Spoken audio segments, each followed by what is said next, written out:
মনে রাখবেন, আজকেই মা বাবার কদম ছুঁয়ে সালাম করেন।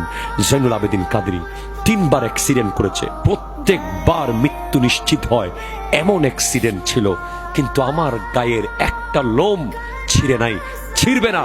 কারণ আমার মা আর আমার বাবাকে আমি সালাম না করে কোনো দিন মাহফিলে যাই নাই, কোনো দিন রেকর্ড নাই মাহফিলে গেছি। যদি বাপ মা ঘরে না থাকে, ঘরে আনছি, ওখানে গেছি, সালাম করেই গেছি। বাপ মা বলেছে যারে ফুত চলে আসিস ঠিক টাইমে, তখনই আল্লাহ কলম মেরে দিয়েছে আমার পোলা আসবেই। কারণ বুলেটের গতিতে দোয়া কবুল হয়ে যায়। বাপ আর মা এরা যদি কিছু করতেও না পারে, এরা যদি নিজে নিজে খাইতেও না পারে, এরা যদি ঘরের মধ্যে অবশ হয়ে পড়ে থাকে, শুধু শুধু নিঃশ্বাস ফেললে হবে, এরা প্রতি সেকেন্ডে সেকেন্ডে তোমার 10 বছর হায়াত বাড়াই ফেলতে পারে, তোমার 10 কোটি টাকার ব্যবসা বাড়াই ফেলতে পারে। এরা তোমাকে 1 মিনিটের দোয়া করে কাবা ঘরের ইমাম বানাতে পারে। এত বড় ক্ষমতা আল্লাহ এদেরকে দিয়েছে।